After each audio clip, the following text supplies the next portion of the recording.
Hey guys, in this tutorial, I'll show you how to use Canva Whiteboard for teams step by step.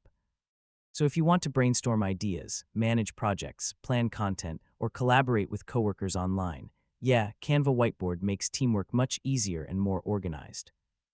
First, open Canva in your browser and sign in to your account.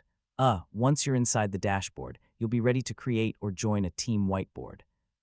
Now use the search bar and type whiteboard, then open a blank whiteboard or choose a template. So Canva gives you a large workspace for brainstorming and planning.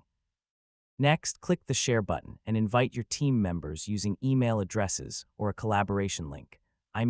Everyone can work on the same board together in real time. Once the planning is finished, you can present the whiteboard directly from Canva during meetings or online calls.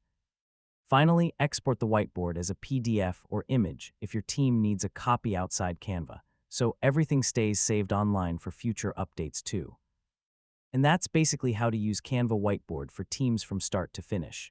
After a little practice, collaborating, brainstorming, and managing projects online becomes much more efficient.